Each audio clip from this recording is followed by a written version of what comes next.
a person's successful if they know where they are and they know where they're going and they're progressively moving in that direction. Success was the progressive realization of a worthy ideal. Anyone that has a goal and they're moving towards it, they're successful. But I think we're conditioned. We have a real strong conditioning, usually with not some very good ideas.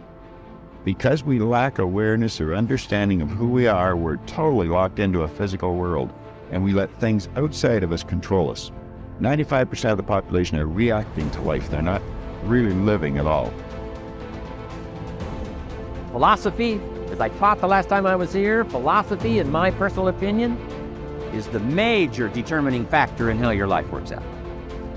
Philosophy, the major determining factor in how your life works out. To form our philosophy, you gotta think, gotta use your mind, gotta process ideas. And in my opinion, each person's personal philosophy is the major factor in how your life works out. Here's what I called it in that last presentation when I was here. It's called the set of the sail. Each person's personal philosophy is like the set of the sail. Now, I used to think it was circumstances that ordered my life. I used to blame the traffic, the weather, used to blame circumstances. So I figured that, my future was going to be tied to what everybody else was arranging, the economy. And, you could turn around, go north, you can go east, you can go west, you can order the entire process of your own life. And we do that by the way we think. We do that by exercising our mind. We do that by processing ideas and come up with a better philosophy, a better strategy for our life, goals for the future, okay? Plans to achieve those goals. All this comes from developing our philosophy. I don't know how to start improving my life. Someone might say that. And I would say, well, you're not aiming low enough. There's something you could do that you are regarding as trivial, that you could do, that you would do, that would result in an actual improvement. But it's not a big enough improvement for you, so you won't lower yourself enough to take the opportunity. The point is, your best strategic position is, how am I insufficient and how can I rectify that? That's what you've got. And the thing is, you are insufficient and you could rectify it. Both of those are within your grasp. If you aim low enough. Time and dedication.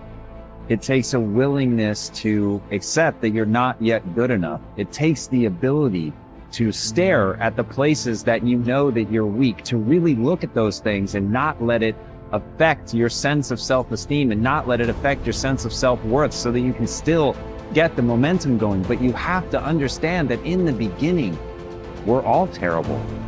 Remember, little achievements lead to confidence that conquers guilt. Then buy up every challenge to reach your goal. You can now handle it. The winter, the spring, the harvest. Bring a new zeal to every problem, to every fear, to every opportunity.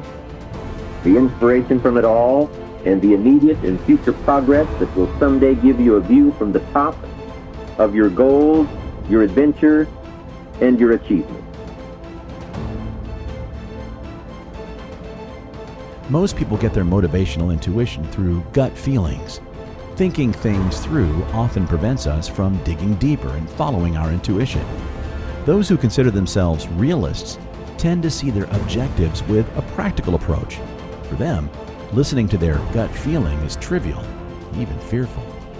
The easiest way to find motivation in your intuition is to shun the thoughts that are created to play safe, some of which include common sense or I should have.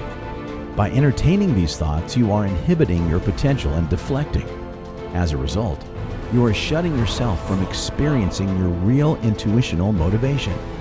Whether you are looking for motivation to relieve a midlife crisis or overcome a common obstacle, your role your motivational instincts play is a deciding factor in your life's journey. Let's look at it from a different perspective.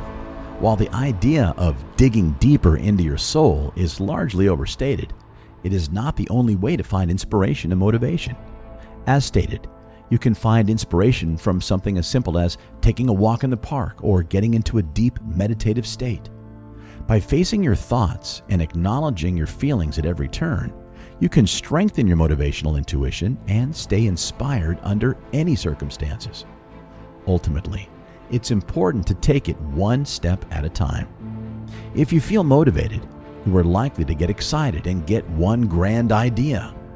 If you cannot execute it to perfection, divide it into smaller steps that are attainable and realistic. Take time to learn. Develop a growth mindset.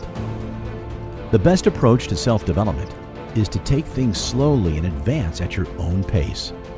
The gravest mistake you can make is focusing on quick fixes. Your success can only be achieved with consistent, gradual change, which comes with developing a solid growth mindset. Despite different temperaments, learning abilities, skills, and talents, most of us can develop a growth mindset to stimulate our personal development. Fixed versus growth mindset. The first step in cultivating a growth mindset is learning to distinguish it from a fixed mindset. A person with a fixed mindset is often stuck with preconceived notions and is unable to grow from their experiences. They may suffer from creative blocks or fail to find inspiration. In extreme cases, they may develop mental health conditions such as chronic anxiety and depression. Having a fixed mindset inhibits not only your mental health, but also your growth potential. If you cannot accept constructive criticism, are threatened by other people's successes, or tend to give up easily, chances are you have a fixed mindset. By contrast, developing a growth mindset allows you to embrace challenges and enrich your curiosity. You are eager to find inspiration, learn, and accept criticism without taking offense. The best way to stay motivated and avoid repeating the same mistakes is by reflecting on your past. Amend your past mistakes and redefine your mindset as you seek self-improvement. Most importantly, focus on the journey and the process instead of fixating on the results. When you seek quality and stability, successful outcomes will always follow. In the end, a growth mindset grants you freedom, whereas a fixed mindset caps your potential.